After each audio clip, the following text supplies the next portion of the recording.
I had just retired when my daughter-in-law called. I am going to leave my 3 children with you. After all, you do not do anything anymore, so you can take care of them while I travel." I smiled and cut the call short. I decided to teach her a lesson she would never forget. When she returned from her trip, the children hid behind me. The silence that followed was deafening. In that moment, while the phone was still trembling in my hand, I made the most important decision of my 67 years. I decided to give her a lesson she would never forget. But let me tell you from the beginning, because what happened when she came back from her trip, when the children hid behind me, the silence that followed was deafening. That was just the end of a story that began much earlier. My name is Emily Miller.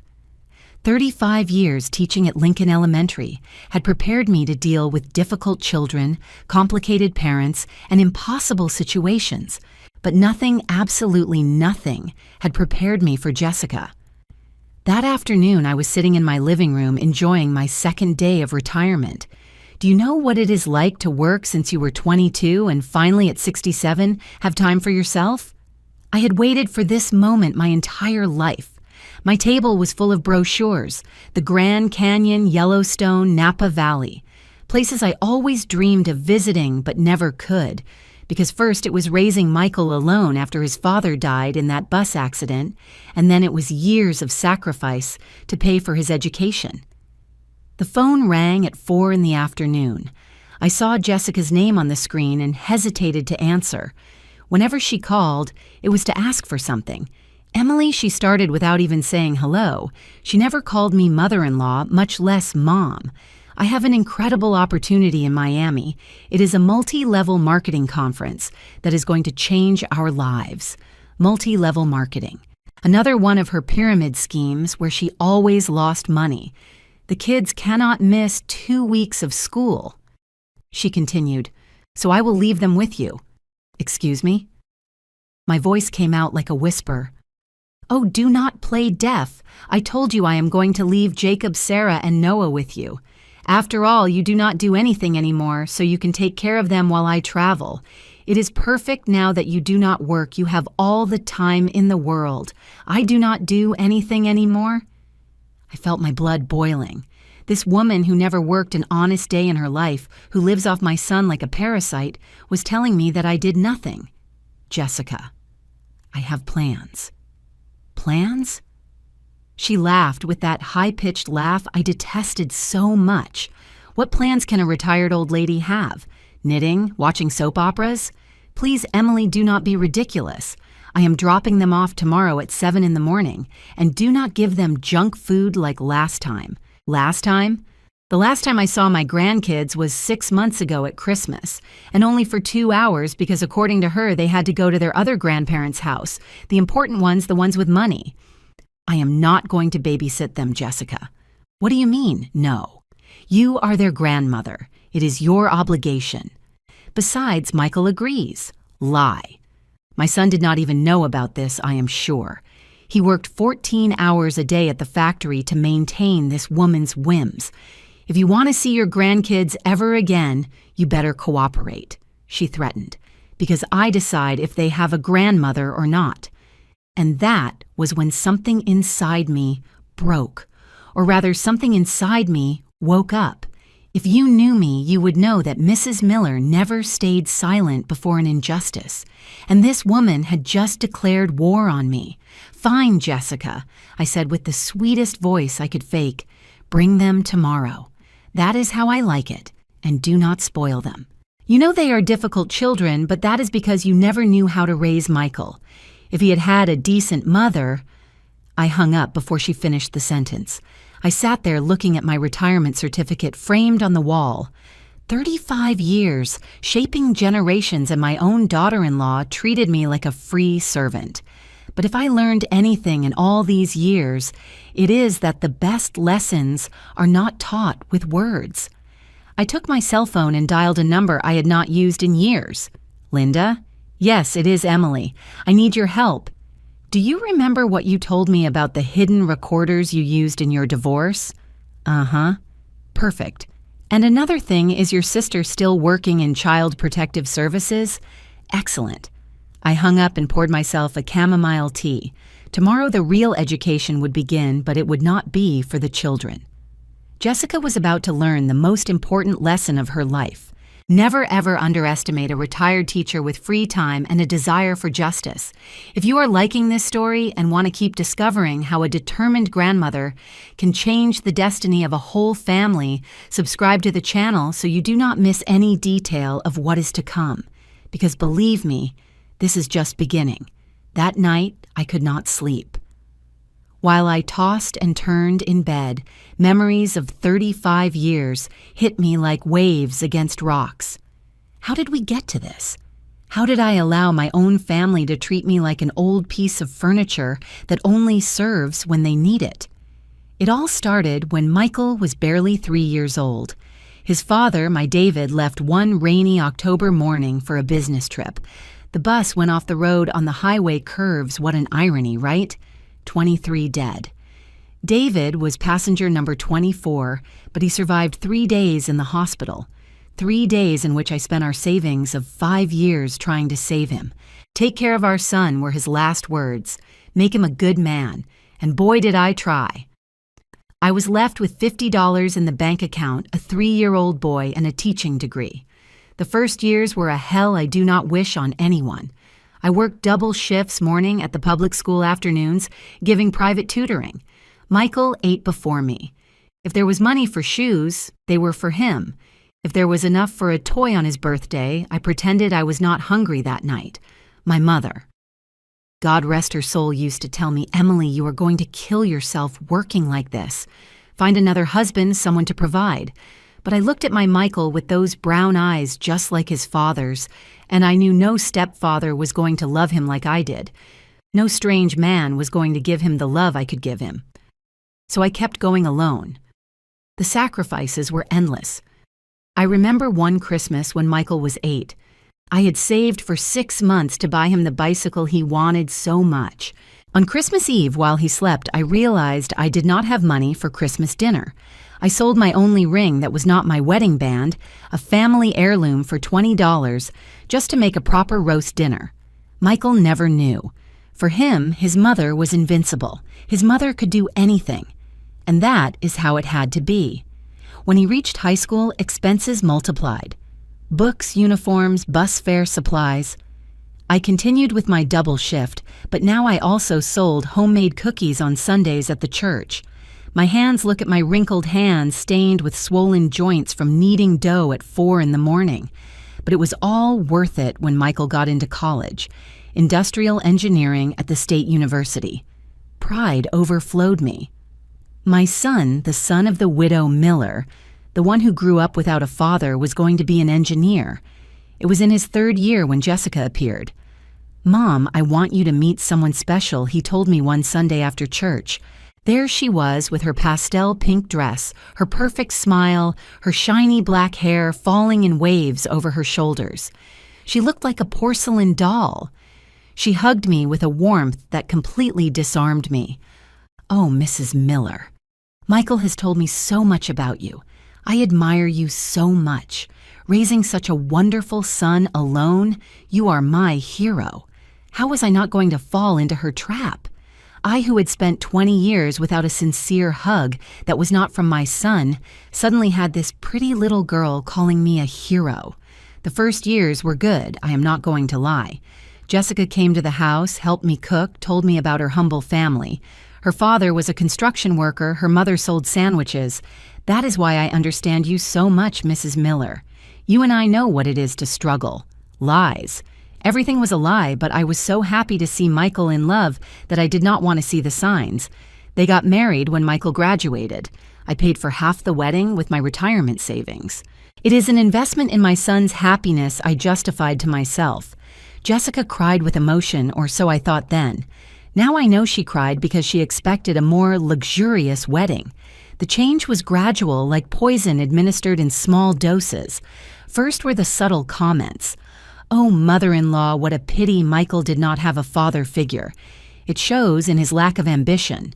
If you had saved better, Michael would have studied at a private university." Do not be offended, but your cookies are very simple. I make them with more ingredients, more gourmet. Each comment was a small stab, but I endured them. For Michael. Always for Michael. When Jacob, my first grandson, was born, I thought things would improve. I ran to the hospital with the blanket I had knitted for 9 months. Jessica looked at it and put it aside. Thanks, but we already have everything from Nordstrom. We can donate it. Nordstrom. While I kept buying my clothes at the thrift store to save for my son's future, she shopped at Nordstrom with Michael's salary. Then came Sarah and Noah. With each grandchild, I was pushed further away. Jessica had 1,000 excuses. The children needed routine. I would spoil them. My house was not safe for children. My parenting ideas were old-fashioned. You just do not understand mother-in-law, she told me once. Kids these days need early stimulation English classes, swimming, robotics. Not just meat and potatoes like Michael grew up with. Meat and potatoes? My son grew up with love, with values, with the certainty that he was loved. But Jessica had started her campaign to alienate me and Michael. Michael was too tired from working to notice. The hardest blow came 2 years ago. It was Sarah's 5th birthday. I had saved for 3 months to buy her the dollhouse she had seen at the mall. I arrived at her house with the wrapped gift and my best dress. The party was in the backyard. There was a bouncy castle clowns, even a princess show. And I was not on the guest list. Oh, mother-in-law, what a shame, Jessica said at the door without letting me in. It is just a party for school friends and their parents. You understand it is different people. We do not want you to feel uncomfortable. Uncomfortable? The birthday girl's grandmother was going to make different people uncomfortable? I saw Michael in the background playing with the kids. He did not look up. He knew I was there and did nothing. I left with my dollhouse and cried all the way home. That night, I donated it to an orphanage. At least there it would be appreciated. And now, after all this, after years of humiliation and rejection, Jessica wanted me to be her free nanny, as if all the pain she caused me could be erased with a snap of fingers when she needed me. But what Jessica did not know is that Mrs. Miller had learned much more than math and English in 35 years. I had learned child psychology. I had studied dysfunctional families. I had seen hundreds of cases of narcissistic mothers who use their children as weapons. And above all, I had learned to wait for the perfect moment to act. I looked at the clock 3 a.m. In 4 hours, Jessica would knock on my door with 3 children who barely knew me. 3 children who had been trained to see me as the poor grandmother, the boring grandmother, the grandmother who is not worth it. I smiled in the darkness. If I knew how to do anything after so many years, it was to transform children. And these 3 were about to discover who their grandmother Emily really was. At 7 o'clock sharp, the doorbell rang. It was not 7:05 or 7:10. Jessica was always punctual when it suited her. I opened the door, and there they were. 3 children with unfriendly faces and suitcases bigger than them. I do not have time to chat. Jessica did not even cross the threshold. Jacob has a dust allergy. Sarah does not eat anything green, and Noah needs his iPad to sleep. Their medicines are in the blue suitcase. I will be back in 2 weeks. And Michael? Is he not coming to say goodbye to his children? Michael is working as always. Someone has to support this family. She looked me up and down. Not everyone has the luck to retire with a government pension. My pension, $2,000 a month after 35 years of service. Jessica spent more than that on her nails and eyelash extensions. The children entered dragging their feet. Jacob, 12 years old with his cell phone glued to his face. Sarah, 10, with a permanent look of disgust. And Noah, 7, already looking for the television. "Behave yourselves with your grandmother," Jessica said without any conviction. Then she leaned in and whispered, "And do not think about filling their heads with ideas. Remember, I decide if they see you again or not." She left without saying goodbye to her children. Not a kiss, not a hug, only the sound of her heels walking away and the engine of her brand new SUV.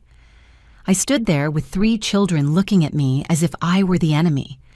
And then I remembered all the moments Jessica had built this wall between us.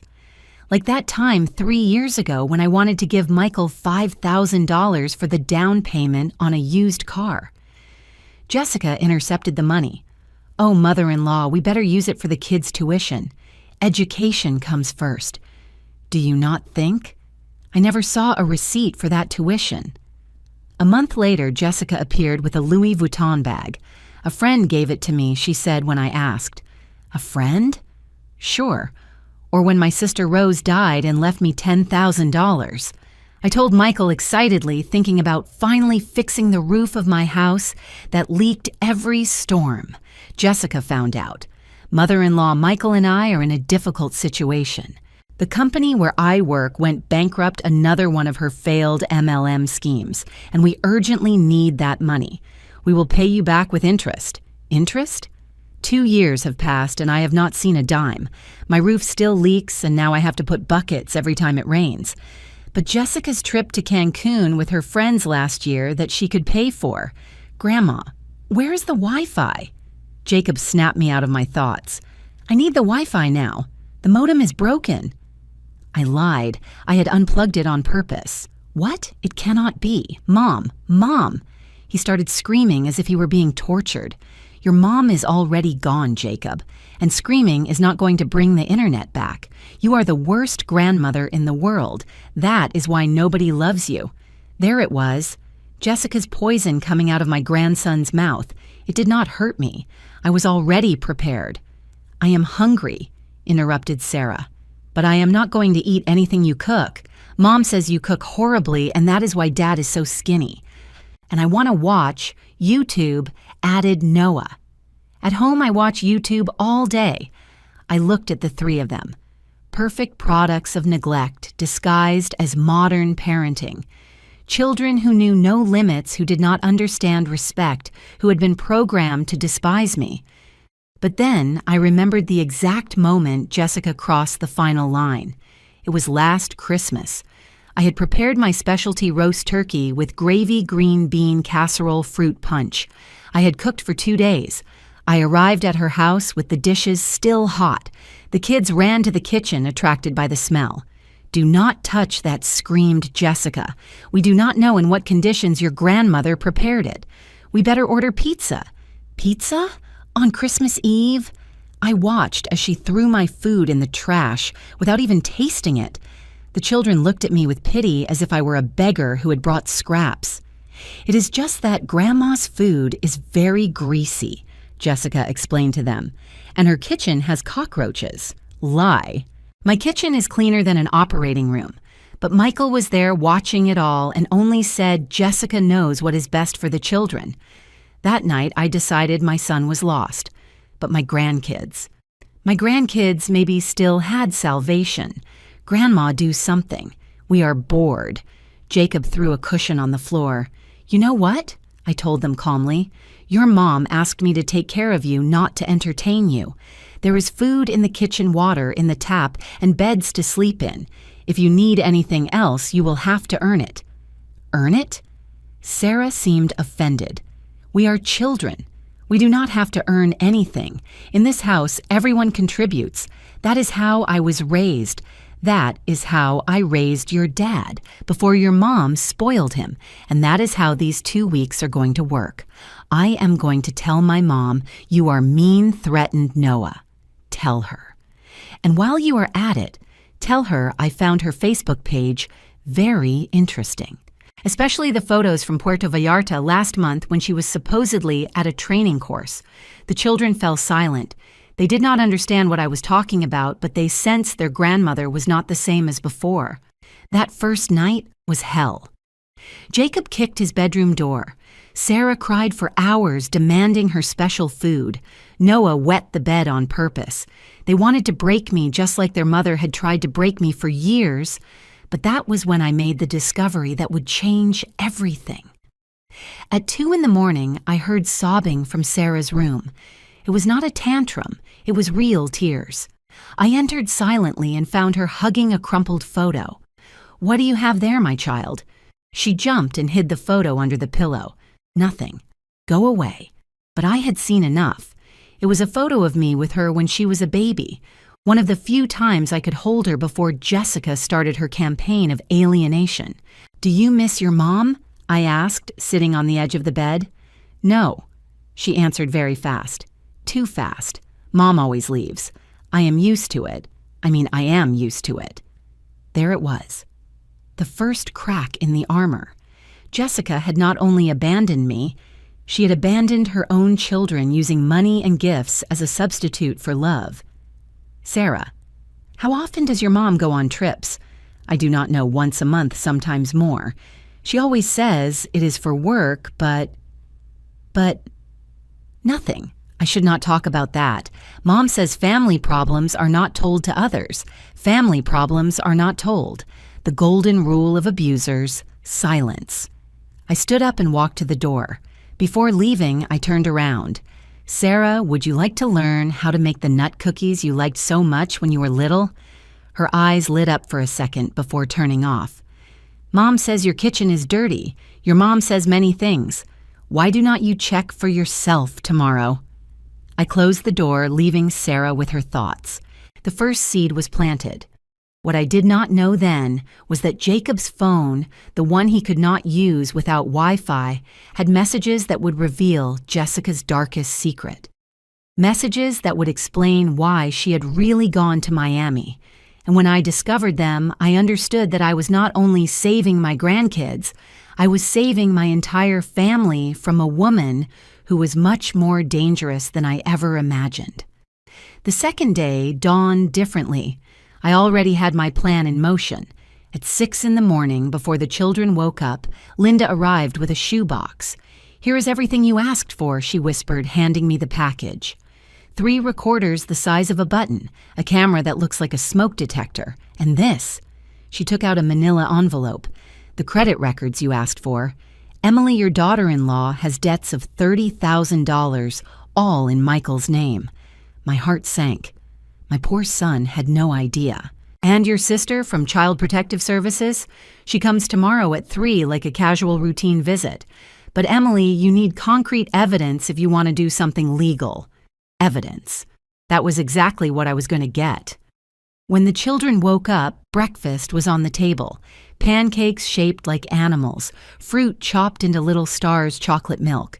Not the horrible food their mom had told them I made. Jacob was the first to come down, still in his wrinkled pajamas. He stopped dead when he saw the table. "What is this?" "Breakfast. Eat before it gets cold." He sat down, suspicious, took a bite, and for the first time I saw something resembling a smile. But he immediately composed himself. "It is okay. I have eaten better." Sarah and Noah came down, attracted by the smell. Noah threw himself directly at the pancakes. "They are delicious, Grandma." "Shut up, stupid," Sarah elbowed him. "We should not." She fell silent. "You should not what, Sarah?" "Nothing." After breakfast, I set my rules if you want Wi-Fi television or any privilege you have to earn it. "Jacob, your job is to wash the dishes. Sarah, make the beds. Noah, pick up the toys." "That is child exploitation," screamed Jacob. "No, my child exploitation is what I see on your mom's cell phone." I took out my phone and showed a screenshot of Jessica's Facebook. "Look, here is your mom in Miami, at the beach, with a man who is not your dad." The 3 children came closer to look. In the photo, Jessica was in a bikini hugging a man who was definitely not Michael. The hashtag said, #NewLife, #finally-free. "That is Uncle Brad," said Noah innocently. "Mom's friend who sometimes comes when Dad works." Jacob covered his mouth quickly, but it was too late. The second piece of the puzzle had just fallen into place. "Uncle Brad," I asked casually, "how often does Uncle Brad come? We should not talk about that." Jacob looked at me with panic. "Mom said if we told about Uncle Brad, Dad would get very sad and could die of sadness." My God, the level of manipulation was worse than I thought. "Kids, your dad is not going to die of sadness. Adults do not work like that. But I need you to tell me the truth about everything. It is important." "Why?" Sarah crossed her arms. "Why do you want to know?" "Because I love you, and when you love someone, you protect them. And right now, you need protection." It was Noah who broke first. The youngest, the most innocent, the one who was not yet completely contaminated. "Grandma, why does Mom say you are mean if you make such yummy pancakes? I do not know, my love. What else does your mom say about me? She says you are poor and embarrassing. That is why we cannot visit you. She says your house smells bad and that you are a bitter old woman who ruined Dad's life." Every word was a stab, but I kept my composure. I discreetly installed the first recorder under the dining table. "And what do you think? Your house smells like cinnamon and coffee," said Sarah quietly. "It smells like home." That afternoon, while the children did their assigned tasks, complaining but doing them, I checked Jacob's cell phone. I had forgotten that kids these days save everything in the cloud. With a little patience, I accessed his Google account. What I found froze my blood. WhatsApp conversations between Jessica and this Brad. They were not just lovers. They were planning something much worse. "I almost have everything ready," wrote Jessica. "Michael signed the papers without reading as always. The house is already in my name." And the brats answered Brad. "I will leave them with the old lady as soon as she gives me the divorce. After all, Michael works so much he does not even see them. He won't be able to ask for custody. But we need more money to move to Miami permanently. The old lady has a house. It is worth at least $200,000. When she dies, Michael inherits, and as his wife, half is mine. Or was mine. We will see how we manage to keep everything." I kept reading. Jessica had taken out 3 credit cards in Michael's name. She had sold the car that was in his name and told him it had been stolen. She had even tried to take out a loan using my house as collateral, but needed my signature. That is why the monthly trips. They were not for work. They were to meet Brad in different cities. They had gone to Cancun, Puerto Vallarta, Playa del Carmen, all paid with the money Michael killed himself working for. I took photos of everything, every message, every photo, every piece of evidence. My friend Linda was right. I needed to document everything. That night during dinner, I decided to test the children. "What would you like to do tomorrow?" "Go home," answered Jacob automatically. "To which house? To your dad's or Uncle Brad's?" Sarah's fork fell to the plate. "No, I do not know what you are talking about." "Sarah, my love, I know it is difficult, but I need you to tell me the truth. Does Uncle Brad live with you?" "No. Well, sometimes when Dad travels for work, he stays to take care of us." "In the guest room?" Noah let out a nervous giggle. "No, Grandma. He sleeps in Mom and Dad's room, and he does not let us enter, and they make weird noises." Jacob stood up from the table furious. "Shut up, Noah. Mom said not to say anything, and what else did your mom tell you not to say?" It was then that Sarah broke. Tears began to fall like a waterfall. That Dad is boring, that Uncle Brad is more fun, that soon we are going to have a new house with a pool, that we are not going to be poor like Dad anymore, that we are not going to end up like you, Grandma, living in an ugly old house. I hugged her. For the first time in years, my granddaughter allowed me to hug her, and she cried. She cried like the 10-year-old girl. She was not like the little robot Jessica had tried to create. Grandma whispered Jacob, and for the first time there was no hostility in his voice. "Does Dad know?" "No, my love. Your dad knows nothing. Are you going to tell him? I am going to do something better. I am going to make sure you are okay, that your dad is okay, and that your mom, well, that your mom gets exactly what she deserves." That night, after putting the kids to bed, and for the first time none protested, I called Michael. "Hi, Mom. How are the kids? Jessica told me you offered to watch them." "I offered?" The liar had twisted everything. "They are fine, son. Hey, could you come tomorrow after work? There is something about the house I need to discuss with you. Is it urgent?" Jessica asked me not to bother her on her work trip. It is about a leak in the roof. It could affect the structure. It was not entirely a lie. There was a leak, but not in the roof. "Okay, Mom. I will arrive around 7. I hung up and looked at the calendar. 12 days left until Jessica returned. 12 days to dismantle 10 years of lies, manipulation, and psychological abuse. But now I had something I did not have before 3 children who were starting to see the truth. And the truth, as the saying goes, always comes to light. Tomorrow, the psychologist would come. Michael would see the evidence, and the house of cards Jessica had built would begin to crumble. The war was just beginning, but for the first time in years, I had all the weapons to win it. The third day began with an explosion, literally. Noah had found the fireworks I kept for New Year's and decided to light one inside the house at 5 in the morning.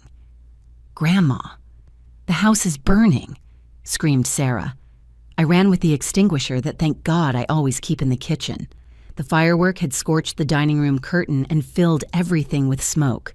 Noah was standing in the middle of the chaos laughing. It is fun. Like on YouTube. Fun. You could have burned the house down, Noah? So what? It is an ugly house anyway. Mom said when you die, she is going to sell it and buy us a better one. There it was, Jessica's pure poison coming out of my 7-year-old grandson's mouth. But this time, it did not hurt. It gave me fuel. You know what, Noah? You are right. It is an old house. Do you know why? Because in this house, I raised your dad alone after your grandfather died. In this house, I sewed uniforms until 3 in the morning to pay for his studies. In this ugly kitchen, I prepared 1,000 lunches with love so your dad never went to school with an empty stomach. The boy stopped laughing. And if your mom thinks she is going to keep this house, she is very wrong. Because yesterday, I changed my will. I am leaving everything to a foundation for orphan children. Children who would value having a roof. You cannot do that, screamed Jacob, who had run down. That house is our inheritance. Inheritance? You who never visit me, who despise me, who treat me like a servant, want inheritance? Mom says it is our right. I took out my cell phone and played the recording I had made the day before of their conversation at dinner. Their own voices filled the room. Dad is boring. Uncle Brad is more fun. We are not going to be poor like Dad anymore. The three stood petrified. You recorded our conversation? Sarah was pale. I recorded everything, my child, every word, every confession, because when your mom returns and tries to turn everything against me, I am going to have proof. It was then that Jacob exploded. And it was not pretty. You are a nosy old woman. That is why Dad never visits you. That is why Mom hates you. You are a bitter woman who cannot stand seeing anyone happy. He started throwing things. The vase my mother gave me, the picture frames on the shelf, my retirement diploma, all while shouting obscenities no 12-year-old boy should know. I hate you. I hate you. I hope you die. Sarah joined the chaos. She went to the kitchen and started throwing plates on the floor. If you do not give us Wi-Fi right now, we are going to destroy your whole house. Noah, not wanting to be left behind, grabbed my photo albums and started ripping the pages. Photos of my wedding, of Michael as a baby, of my parents who are no longer here, pieces of my history flying through the air like macabre confetti. I stood in the middle of the hurricane, calm, observing. The hidden camera Linda had installed was recording everything. After 20 minutes of destruction, the three were exhausted, panting among the rubble of my living room. Are you finished? I asked calmly. They looked at each other, confused by my lack of reaction. Now you are going to clean everything. Every broken piece, every destroyed photo. And while you do it, you are going to think about this. Your mom left you here because she does not want you. If she wanted you, she would not have gone with Uncle Brad to Miami. If she wanted you, she would not use you as weapons against your dad. If she wanted you, she would not teach you to hate the only person who really cares about you. You do not care about us, screamed Jacob. Oh no. Who do you think convinced your dad not to sell the house when he lost his job 3 years ago? Who lent him money to pay your tuition when Jessica spent the money on her trips? Who has been saving money for your college since you were born? I took 3 savings books out of the drawer, one in each name. Jacob $5,000, Sarah $4,000, Noah $3,000. Every month from my $2,000 pension, I save $100 for each of you. Since I cannot see you, at least I can secure your future. But you know what? Tomorrow I am going to the bank to cancel these accounts. That money I'm going to give to children who do value other people's effort. Jacob grabbed his book with trembling hands. $5,000? For me? They were for you. Not anymore. It was Sarah who broke first. Grandma, we did not know. You did not know, or you did not want to know. It is easier to believe your mom's lies than to think for yourselves, right? At that moment, the doorbell rang. It was Laura Linda's sister from Child Protective Services. Good morning, Mrs. Miller. I am here regarding the call we received about possible child neglect. The children turned white. Come in, officer.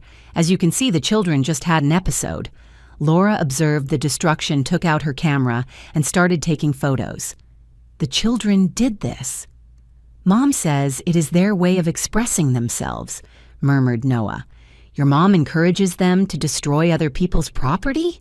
Mom says Grandma is old and it does not matter what she thinks, answered Sarah. Laura took notes. And where is your mom now? In Miami. On a work trip, said Jacob automatically. Work? I took out my cell phone and showed Jessica's Facebook. New photo, she and Brad toasting on a yacht. A lot of work, as you can see. Laura reviewed the photos, the conversations I had printed, the bank statements with the debts. Her expression became increasingly serious. Children, I need to speak with each of you separately. While Laura interviewed the children, I picked up the pieces of my torn photos. Each fragment was a memory, but they did not hurt anymore, because now I understood that I was not losing the past. I was recovering the future. An hour later, Laura came out of the room where she had been with Jacob. Mrs. Miller, these children are suffering severe emotional abandonment. The psychological manipulation is evident. The oldest is on the verge of depression. The girl has chronic anxiety and the little one. Well, the little one is acting out what he sees. What can I do? For now, document everything. When the father comes, I need to speak with him. And when the mother returns, well, I am going to have to open a formal investigation. After Laura left, I found the 3 children sitting on the stairs. They no longer looked like the little tyrants who had arrived. They looked like what they really were, scared and abandoned children. Are they going to take us away from our dads? Asked Noah with a trembling voice. I sat with them on the stairs. No, my love. No one is going to separate you from your dad. But things are going to change. It is going to hurt. Change always hurts. But sometimes it is necessary. Grandma Jacob would not look me in the eyes. About Uncle Brad, Dad is going to die of sadness if he finds out. No, my child. Your dad is stronger than you think, and he deserves to know the truth. We all deserve the truth. That afternoon, while they cleaned the mess they had made this time without protesting, I heard Sarah whisper to Jacob, "What if Grandma is right? What if Mom really does not love us?" "Shut up," answered Jacob, but his voice no longer had conviction. Mom has to love us. She is our mom." But even he doubted now. The armor of lies was starting to crack. That night after dinner, in silence, Noah approached me with something in his hands.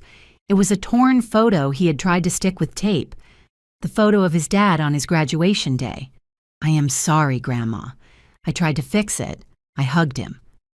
For the first time since he arrived, my youngest grandson hugged me back. We can fix many things, Noah. But first we have to accept that they are broken. And in a few hours, when Michael arrived, the real reconstruction would begin, stone by stone, truth by truth, until nothing remained of Jessica's castle of lies. Michael arrived at 7:15. He came directly from work with his engineer uniform stained with grease and his eyes sunken from fatigue. When I saw him at the door for a moment, I saw the 8-year-old boy crying because the other kids made fun of his patched shoes. "Hi, Mom. Where are the kids?" "Doing homework in the dining room." "Michael, sit down. We need to talk. Is it about the leak? Can I check it quickly?" "It is not the leak in the roof, son. It is the leak in your marriage." He froze. "What are you talking about?" I put a folder on the table. Inside, the screenshots of Jessica's conversations with Brad, the credit card statements she had taken out in his name, the Facebook photos of her work trip in Miami. Michael took the papers with trembling hands. With each page, he turned his face, lost more color. This has to be a mistake. Jessica is at a sales conference. Michael, my love, Jessica is in Miami with her lover. The children know. They have known for months. The children? His voice broke. Him, Uncle Brad, who comes to watch them when you travel. The one who sleeps in your bed. The one your children have had to endure in silence because their mother threatened them that you would die of sadness if you found out. I saw the exact moment my son broke. He did not cry. He did not scream. He just sank into the chair as if someone had cut the strings, holding him up. "I am an idiot," he whispered. "A complete idiot. No son. You are a man who trusted the wrong person. But now you have to be strong. For your children." "Dad?" Jacob was at the door. He had heard everything. Michael looked up, and for the first time in years, he really looked at his son.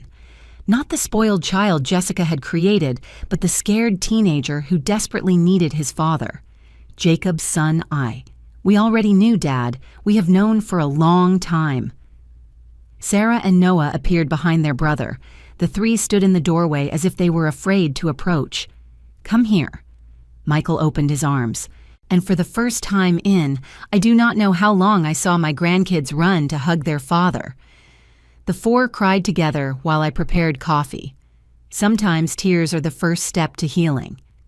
That night, after Michael took the children to sleep early, I stayed alone planning the next phase.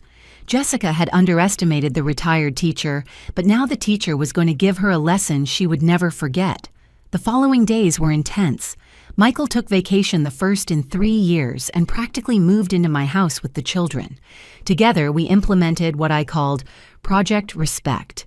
First schedules. Up at 7, breakfast at 8, educational activities, lunch, free time, earned with good behavior dinner, and bed at 9. But at home, we sleep whenever we want. Protested Sarah the first day. "That is why you are how you are," I responded. "The brain needs routine to feel safe." Second responsibilities. Each child had tasks appropriate for their age. Jacob helped with the garden.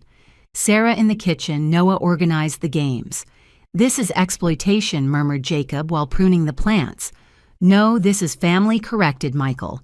In a family, everyone contributes. Third, real consequences. If they did not comply, no Wi-Fi. If they screamed, time out. If they broke something, they repaired it or paid with their allowance. But most importantly, family sessions with the psychologist Linda had recommended. Dr. Patricia came to the house 3 times a week. "These children have been used as pawns in a sick game," she told me after the 3rd session. "The mother has conditioned them to reject any authority that is not hers, but paradoxically, she herself is absent. It is a classic case of parental alienation combined with emotional neglect. Can it be reversed? With time, patience, and a lot of love. But yes, it can. And little by little, it started to work." On the 5th day, Sarah asked me to teach her how to make nut cookies. While we were kneading, she started talking. "Grandma, why does Mom hate you so much? She does not hate me, my child. She fears me. She fears you? Why? Because I represent everything she is not. I worked all my life, built something with my hands, raised a son with values. She wants everything easy, fast, without effort. And when someone like me exists, it reminds her that she chose the wrong path.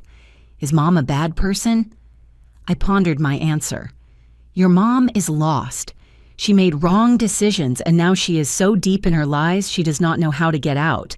But that does not justify the harm she has done to you." On the 7th day, Jacob approached while I was sewing Noah's uniform. "Grandma, can I ask you something?" "Of course, my child. Why did you never defend yourself? All these years when Mom spoke badly of you, why did you never say anything? Because I thought keeping the peace was more important than being right. It was a mistake. Sometimes silence is not peace, it is complicity with abuse. Do you regret it?" "I regret not acting sooner, but I do not regret acting now."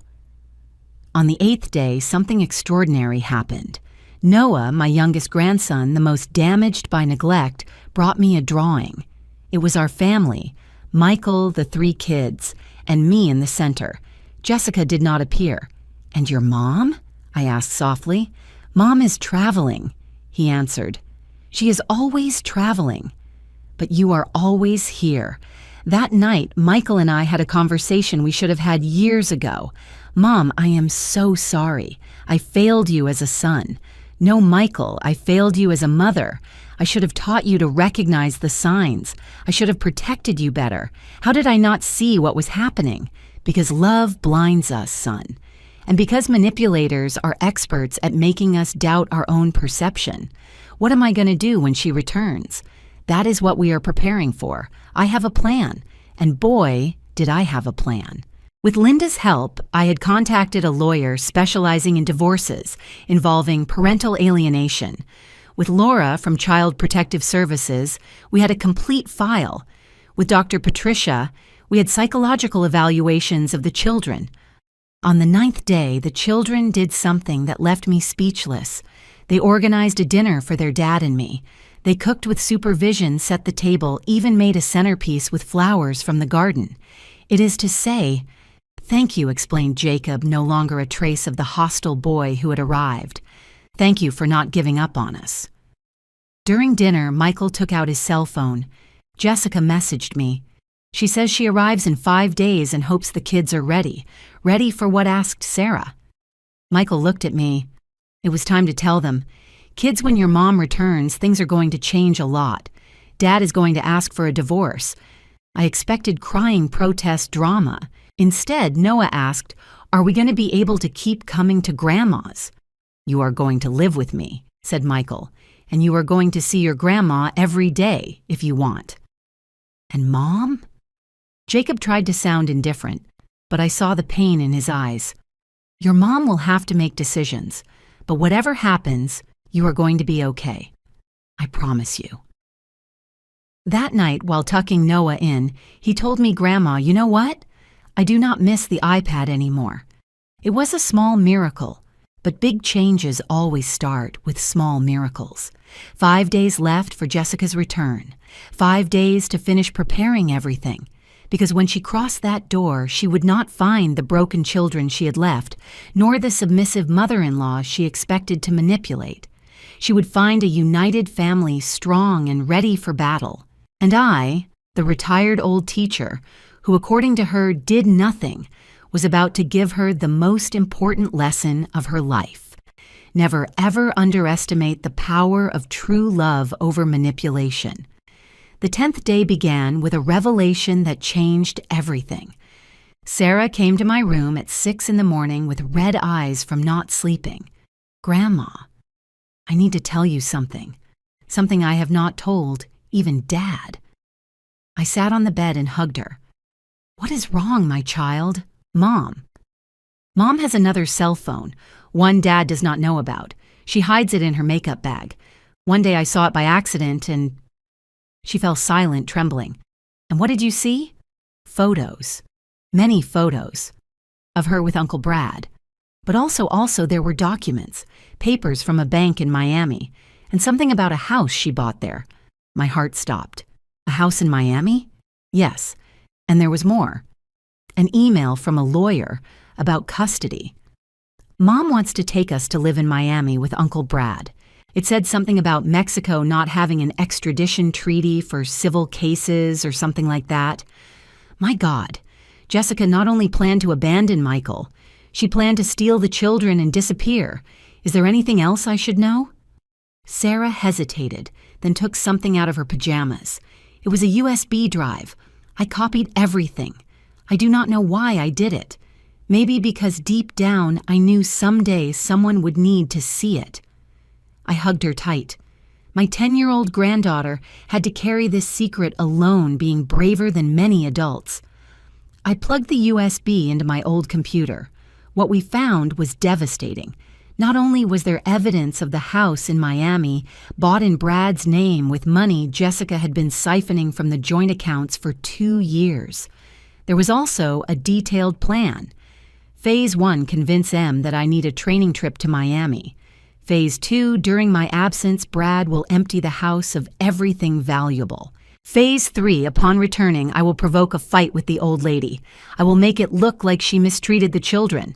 Phase 4, I will use that to justify leaving with the children for their safety. Phase 5, once in Miami, there is no return. But the worst was in an audio file. It was Jessica talking to someone on the phone. I do not care if the brats cry for their dad. In 2 months they will forget. Besides, Michael is so pathetic he will not even fight. And if he does, I have edited videos where it looks like he hits Jacob. Technology works miracles, friend. Sarah was crying. Mom was going to say, Dad hit us? Your mom was willing to do anything to get her way, but Dad has never touched us. Never. I know my love. That is why I recorded everything since you arrived, to protect you and your dad. At that moment, Jacob entered. What are you talking about? Sarah told him everything. I saw the fury grow in my oldest grandson's eyes. I am going to kill her? I am going to... No, Jacob. You are not going to do anything violent. That is exactly what she wants. What reaction is bad to use it against you? We are going to be smarter than her. How? With the truth and with the law on our side. I immediately called the lawyer I had contacted. When I explained the situation, he told me to come immediately with Michael. While we waited for Michael, who had gone to run some errands, Noah joined us in the living room. Why are everyone sad? We are not sad, my love, I told him. We are preparing ourselves. For what? To protect our family. Noah stood thinking. Then he said something that broke my heart. Grandma, I know Mom does not love me. Once I heard her tell Uncle Brad that I was a mistake, that if it were not for me, she would already be free. 7 years old. My 7-year-old grandson had heard his own mother call him a mistake. Noah, look at me. You are not a mistake. You are a gift. And if your mom cannot see it, it is her loss, not yours. Then why did she have me? Jacob answered before me to trap Dad. Mom got pregnant with you just when Dad had asked for a divorce the first time. Dad had already wanted a divorce? Sarah was surprised. 3 years ago. I heard them fighting. Dad had discovered that Mom had spent Grandpa David's insurance money on a trip with her friends. But then Mom told him she was pregnant with Noah, and Dad stayed. I started connecting dots. David's life insurance. I never knew how much it was, but Michael had told me he would save it for the kids' education. Now I understood where it had gone. Michael arrived with his face undone. Mom, I went to the bank. Jessica emptied our savings account yesterday. $38,000. Everything we had saved in 10 years. Sit down, son. There is more you need to know. I showed him everything. The documents, the audios, the plan. With every piece of evidence, Michael seemed to age years. How could I be so blind? Dad Jacob sat next to him. It is not your fault. Mom is very good at lying. She fooled us all. But I am your father. I should have protected you. You are protecting us now, said Sarah. That is what matters. The lawyer arrived at noon. Mr. Martinez, a man of about 60 with a bulldog face but kind eyes.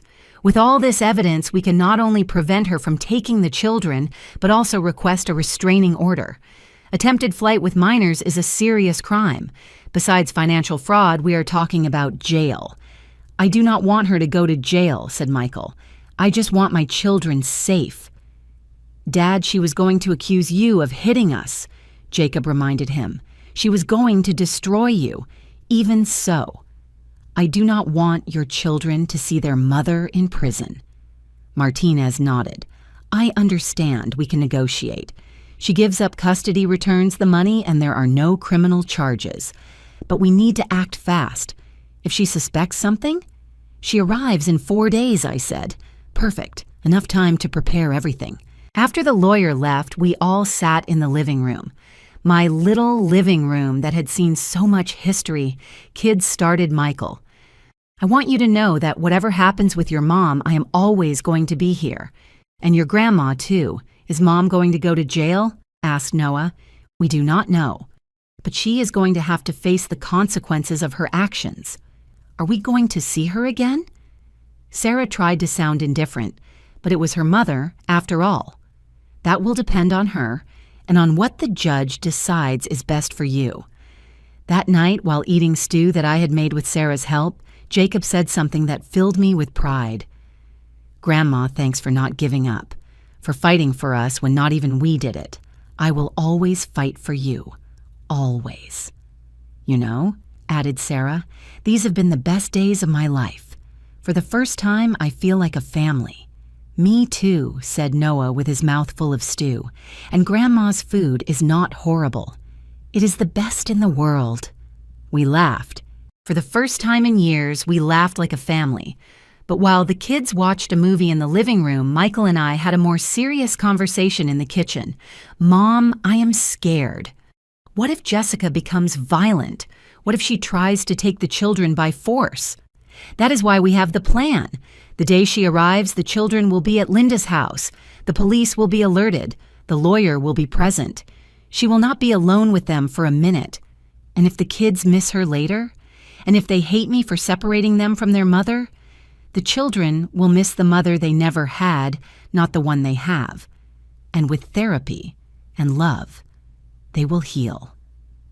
We will all heal." I looked at my grandkids in the living room, curled up on the couch, watching the movie. In 10 days, they had changed so much. They were no longer the little tyrants who had arrived. They were children, just children who needed love and limits. 3 days left for Jessica's return. 3 days to finish armoring these children legally. Because what Jessica did not know was that while she enjoyed herself in Miami, here, an army had been raised. An army of love, truth, and justice. And we were ready for war. The last 3 days before Jessica's return were the most intense and beautiful of my life. It was as if the universe had given us this time to build the foundations that should have existed from the beginning.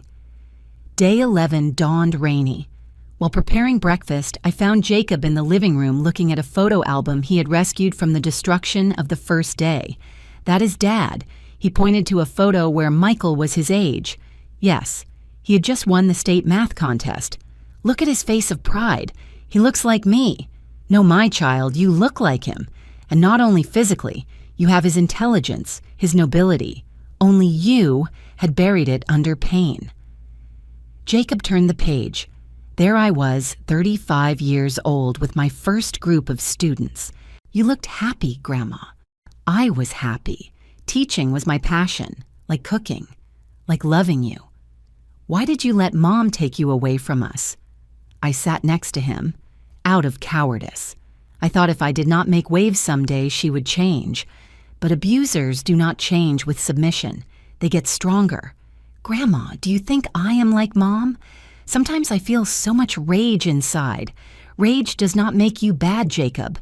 What you do with it is what defines who you are. Your mom uses her rage to harm. You can use it to protect, to build, to change what is wrong." That morning, we did something special. I taught them to cook my mother's mole sauce.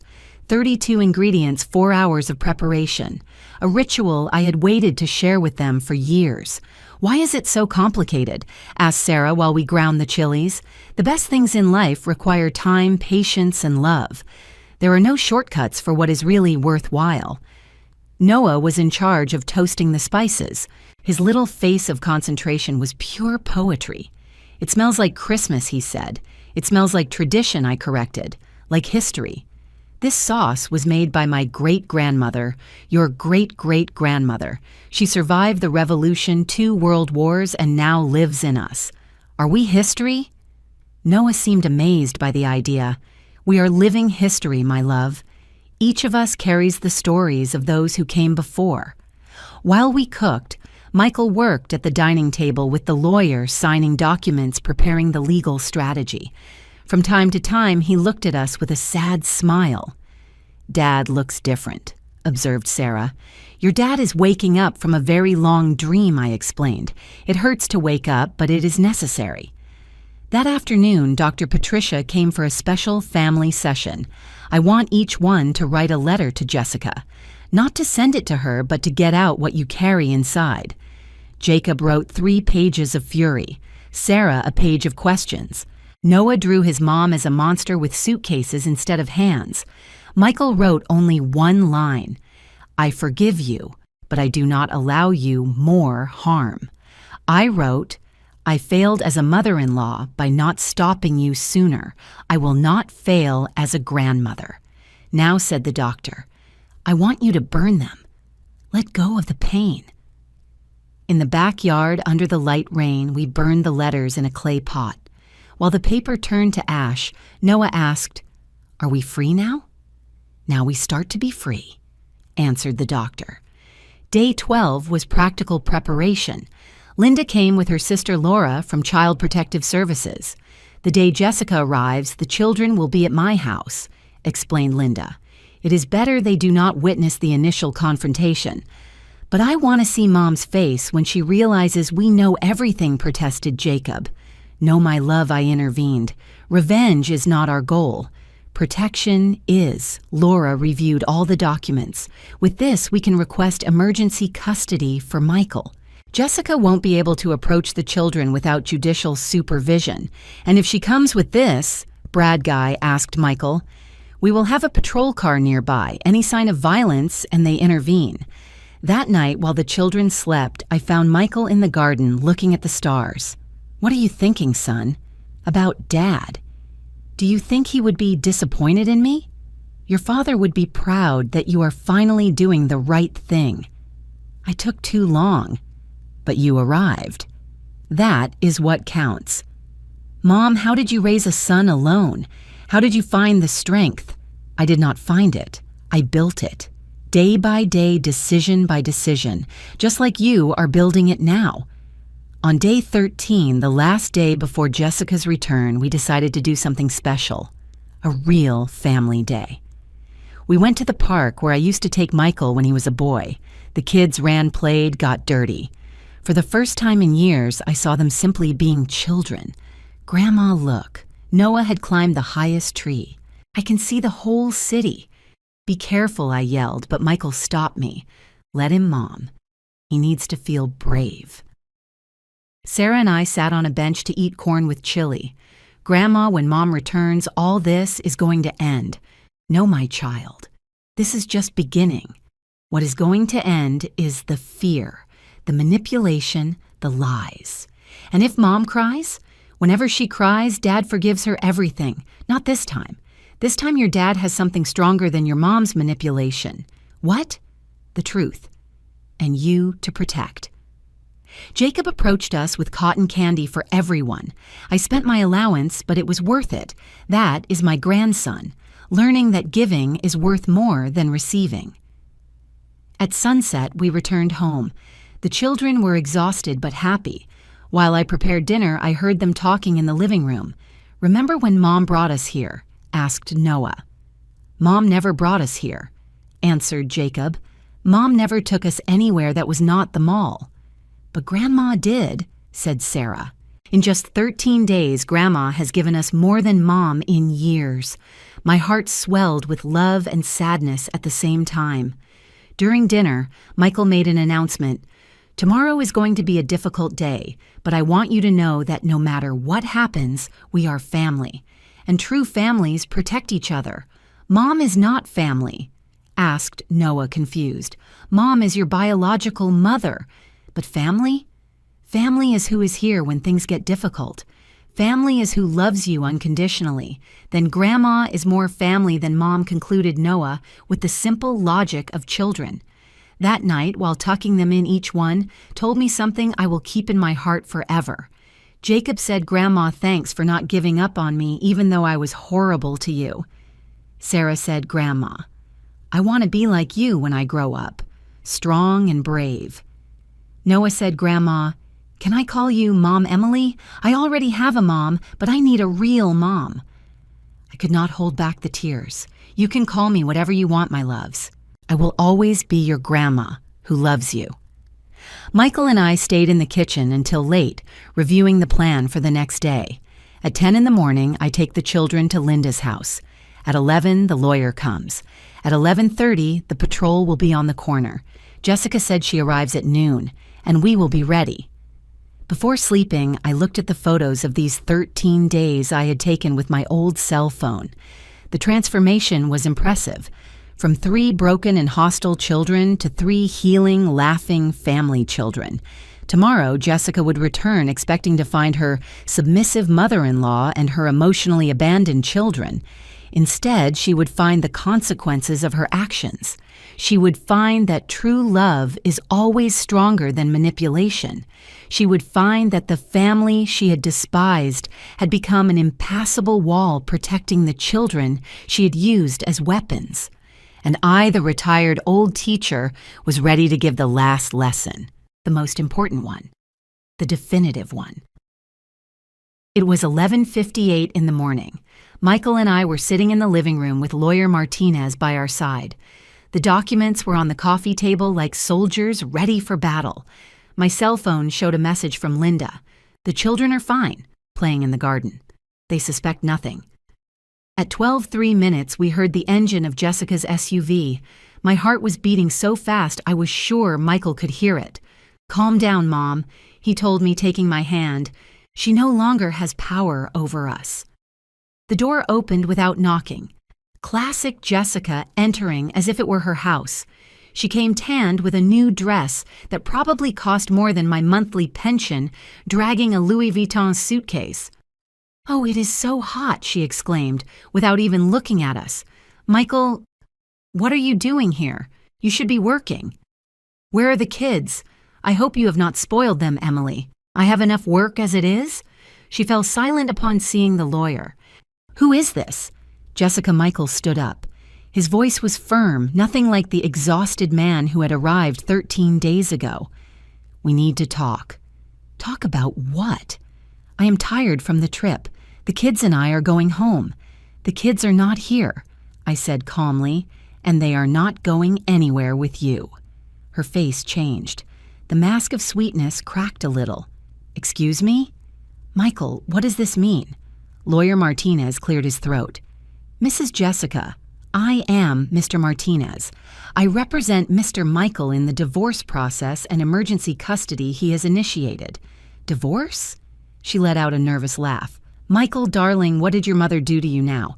You know she is old and invents things. No Jessica." Michael took out his cell phone and pressed play on an audio. It was her own voice. "The brats are in my way. As soon as I can, I will get rid of them." Michael is such an idiot he does not even notice. Jessica's face lost all color. That is edited. It is illegal to record someone without their consent. It is also illegal to intervene the lawyer to take out credit cards in your husband's name without his knowledge. $30,000 in debts, ma'am. "I do not know what you are talking about." Michael put the statements on the table. 3 cards, Jessica. Everything documented. We also have, I continued, evidence of the house in Miami, the one you bought with Brad using the money you stole from the savings account. I did not steal anything. It is joint money. That you emptied without your husband's consent to buy a property in your lover's name, clarified the lawyer. That is marital fraud. Jessica looked at me with pure hate. All this is your fault, you nosy old woman. You always wanted to separate me from Michael. No, Jessica, you separated yourself. I just documented your crimes." "Crimes? Please, what are you going to do? Sue me for being unhappy in my marriage?" "No," said Martinez, taking out another document. "For attempted international abduction of minors. We have your complete plan to take the children to Miami without paternal consent." Jessica staggered. She had to grab the back of the couch. "The children are mine. I gave birth to them.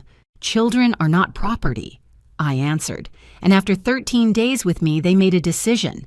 What did you do to them? Did you brainwash them? This is parental alienation." Michael laughed bitterly. "Parental alienation? Seriously? The woman who told our children their grandmother was a dirty and poor old woman talks about alienation? I want to see my children. Now." "No." Michael's voice was pure steel. "First, we are going to establish the rules. Martinez opened his briefcase. "Ma'am, you have two options.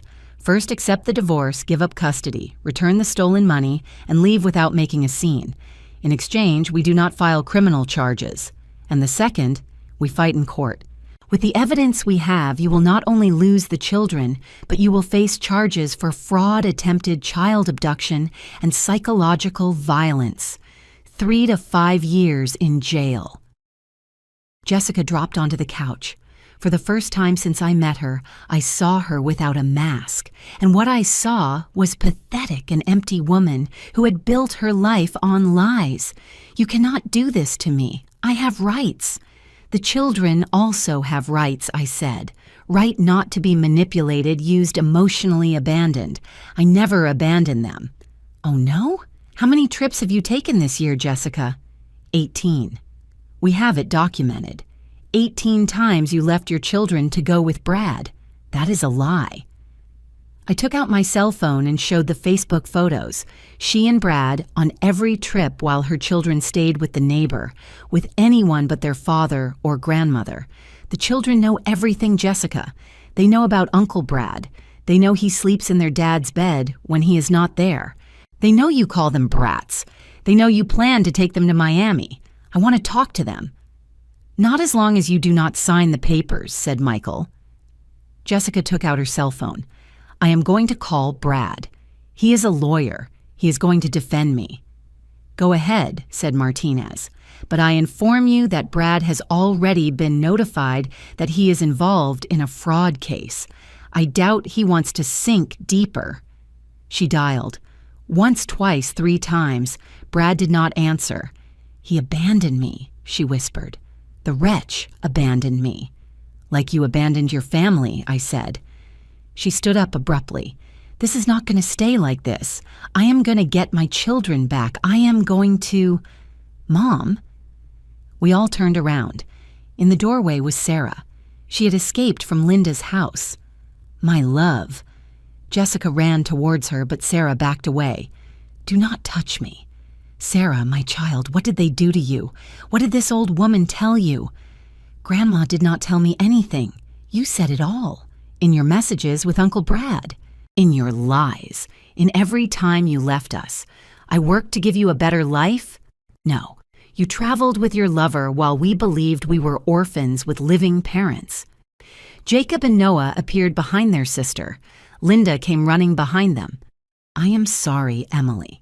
They escaped when I got distracted." "It is okay," I said. "Maybe they needed to do this." Jessica tried to approach Jacob. "Son, my love, your little sister is confused." "No, Mom. The one who is confused is you.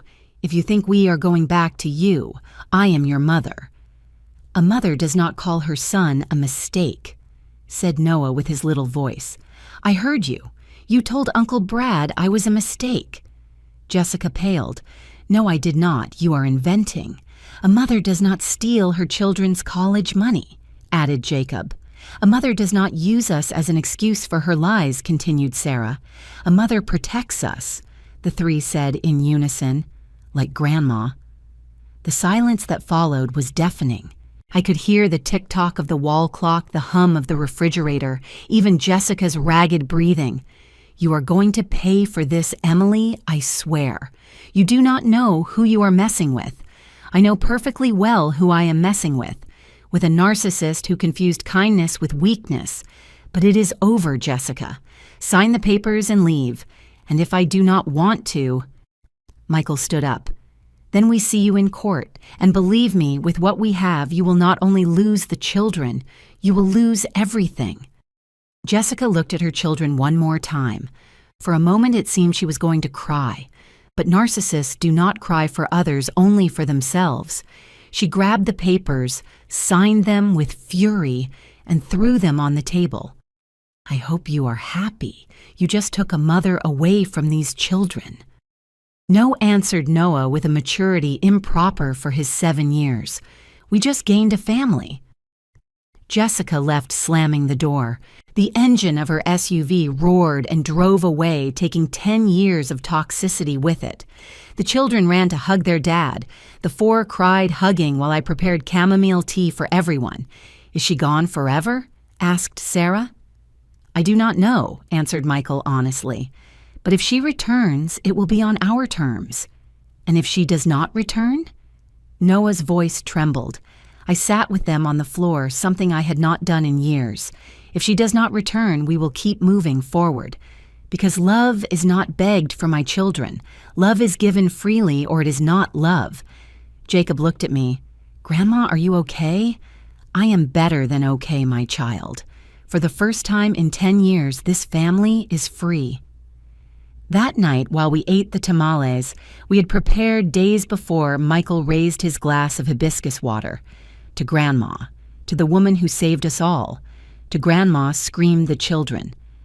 But I raised my glass for something else. To the truth. Because in the end, the truth always wins. And while I looked at my family, my true family gathered around my humble table, I knew all the pain had been worth it. The teacher had given her last and most important lesson. It is never too late to defend what you love.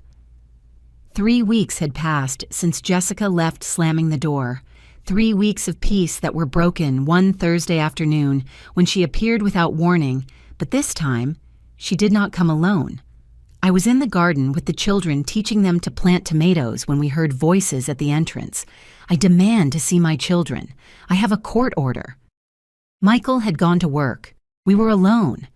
But I was no longer the same defenseless woman as before. Kids go inside the house. Now.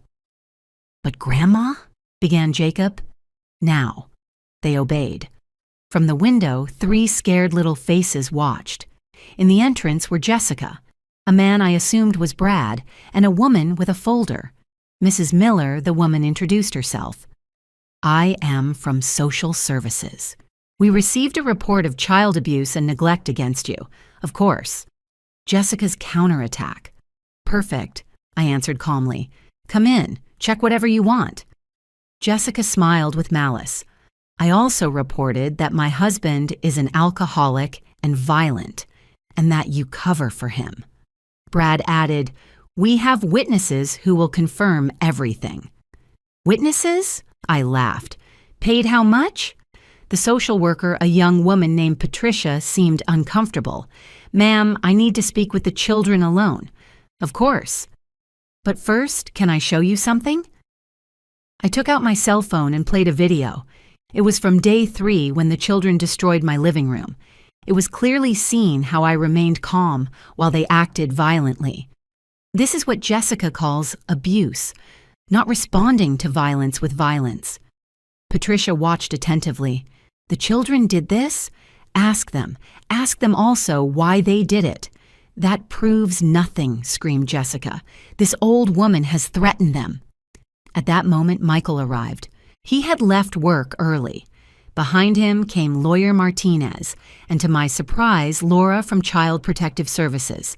Patricia Laura greeted her colleague. What are you doing here? Did we receive a report? Yes, we were notified. That is why I came.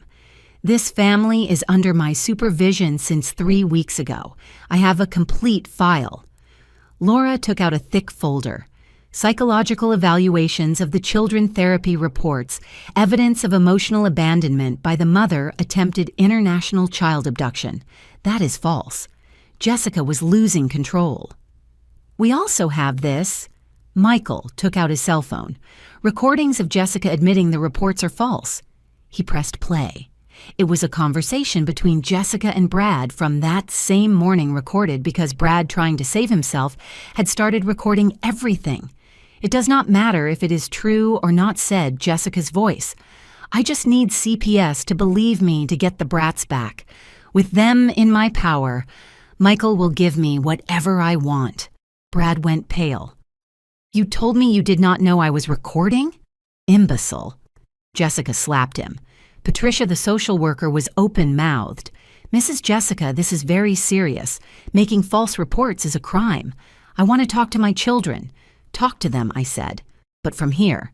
Kids, you can come out. The 3 came out holding hands. They stood 3 meters from their mother. Tell this lady the truth, ordered Jessica. Tell her how your grandmother mistreats you. Grandma taught us to cook, said Noah. Grandma listens to us, added Sarah.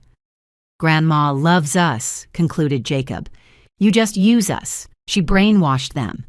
It is parental alienation, Laura intervened. Mrs. Jessica, in my 20 years of experience, I have never seen such a clear case of projection. You accuse others of exactly what you do. I have something else to show, I said. I entered the house and came out with a box. These are all the cards, drawings, and letters the children have made for me in recent years, and that you threw in the trash. I rescued them from the bin when I came to visit. Look at the dates. Patricia reviewed the content. There were dozens of expressions of childhood love discarded. For my grandma, whom I cannot see, read a letter from Sarah from 2 years ago. I miss you, but Mom says you are busy, period. There is also this: Michael took out an envelope. The results from the private detective I hired. Jessica has been living a double life. Not only with Brad, she has profiles on 3 dating apps, all active. Brad exploded. What? You told me I was the only one. Shut up, idiot, Jessica was cornered. Patricia closed her folder. I have seen enough. Not only is there no evidence of abuse by Mrs. Miller or Mr. Michael, but there is clear evidence of manipulation and false reports by Mrs. Jessica. Furthermore, added Laura, I am going to recommend that the mother's visits be supervised and that the children continue in therapy. You cannot do this. Yes, we can, said Martinez. And there is more. Mrs. Jessica, you are being sued for fraud. The banks have already been notified of the fraudulent credit cards. Jessica looked at me with a hate that could melt steel. You. All this is your fault. No, Jessica. I just brought to light what you did in the dark. It was then that Brad spoke. I am leaving. Jessica, you lose. I am not going down with you. You cannot leave me. You promised we would be together. You promised you were rich, that the Miami house was yours. It was all a lie. Brad left, leaving Jessica alone in the garden. For the first time, I saw her as she really was, an empty woman who had bet everything on lies and lost. You have 5 minutes to leave, said Michael, or I call the police. Jessica approached the children one last time. Someday you will understand what you did to me, and you will regret it. No, answered Jacob with surprising maturity. Someday maybe you will understand what you did to us, and I hope you regret it. Jessica left. This time she did not slam the door. She left defeated, empty, alone. That night, while we had dinner, Sarah asked, Do you think Mom will change someday? I do not know, my love, answered Michael. But that is no longer our problem. Do you hate her? asked Noah. I thought well before answering. I do not hate her. I pity her. Imagine living your whole life without being able to love truly, without knowing real happiness. That is her prison, one she built herself. 6 months later, it was Saturday morning, and my house was full of laughter. Not only my grandkids, but 6 other neighborhood children. My living room, the same one that was once destroyed in a fit of rage, was now a small art workshop. Grandma Emily, look at my painting. A 5-year-old girl showed me her work, a smiling sun over a house. After the scandal with Jessica, the story became known in the neighborhood. But instead of negative gossip, I received support. And when I mentioned I miss teaching moms, started asking if I would give private lessons. Now I had Emily's Art Cottage, painting, crafts, and traditional cooking classes for children. I charged fairly $20 per class, but the real pay was seeing those happy faces. Mom Michael entered with coffee and cookies for everyone. He had changed so much. The exhausted and defeated man now smiled, had gained weight healthily, and his eyes shone. How is the class going? Perfect. Like everything lately. The divorce had been finalized 3 months ago. Jessica did not fight anymore, especially after the banks sued her and she had to declare bankruptcy. The last news we heard was from Sarah, who saw her on Facebook working as a caregiver for the elderly in another state. The irony is delicious, Jacob had commented when we found out. Now she has to take care of old people for minimum wage. Do not mock, I scolded them. Honest work dignifies. Maybe that will help her find herself. The children had blossomed. Jacob was on the honor roll, Sarah had joined the volleyball team, and Noah had discovered a natural talent for music. My old piano finally had someone to play it. Grandma Noah approached me during the class break. "Can I ask you something?" "Of course, my love." "Do you ever miss the mom she was before?" "Before what?" "Before turning bad." I sat with him in the garden, the same one where everything had exploded months ago. "Noah, your mom did not turn bad. She always had that seed inside. What happens is that some people choose to water the wrong seeds. She chose to water greed, lies, selfishness. And what seeds do we have? You have the seeds of love, honesty, bravery. And every day you spend here with your dad with me, those seeds grow stronger." That afternoon, after all the children left, my family stayed for the Saturday dinner that was now tradition. Michael cooked. He had discovered he had talent. The kids set the table, and I enjoyed watching them. "I have news," announced Michael during dessert. "I got promoted. Production manager. With the raise, I can pay all the debts Jessica left in a year." "Dad, that is incredible," shouted Sarah. "And there is more." I was thinking, Mom, what if we expand your little school? We could build a proper studio in the garden. "Michael, is that not necessary?" "Yes, it is. You saved my life, Mom, mine and my children's. It is the least I can do." Jacob stood up. "I have something to say, too. I wrote a letter for the school writing contest. It is about Grandma." He cleared his throat and read, "My hero does not wear a cape nor fly.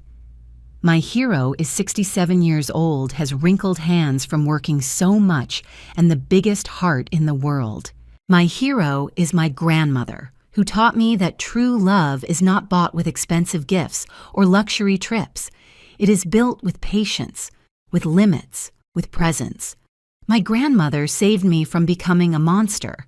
She taught me that family is not just blood, it is choice. And I choose my grandmother today and always." I could not hold back the tears. Michael neither. Even Sarah, who pretended to be strong, cried. "I also wrote something," said Sarah, "but it is a poem. Once there was a lost girl in a world of humid lies. A grandmother arrived with true love and showed her a sincere path. Now the girl is no longer lost because she found love in the beloved grandmother.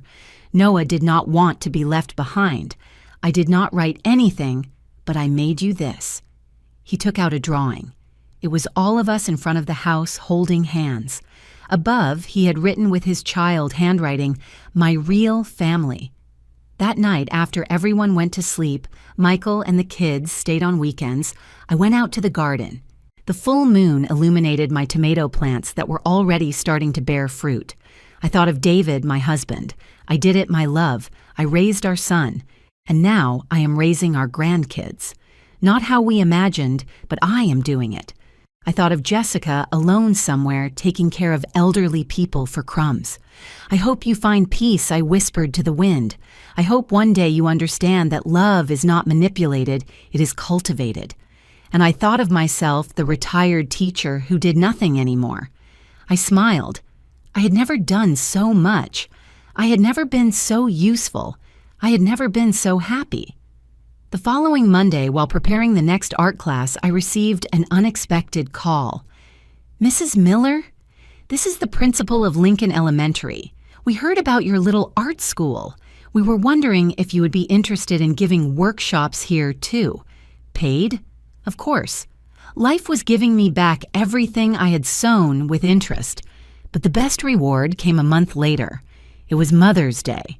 I did not expect anything. I had never been much celebrated on that date. That morning, the children woke me up with breakfast in bed. "Happy Mother's Day, Mom Emily," they shouted. "But I am your grandmother." "You are more than that," said Michael from the door. "You are the mother we all needed." They handed me an envelope. Inside were legal papers. "What is this?" "The children want you to be their legal guardian, too," explained Michael. "In case something happens to me, they want to make sure they stay with you, not with Jessica." "It was our idea," clarified Jacob with pride. I cried. I cried like I had not cried since David died. But these were tears of pure joy. While we ate breakfast all together on my bed, which almost broke from the weight, Noah asked Grandma, "Are you happy?" I looked around.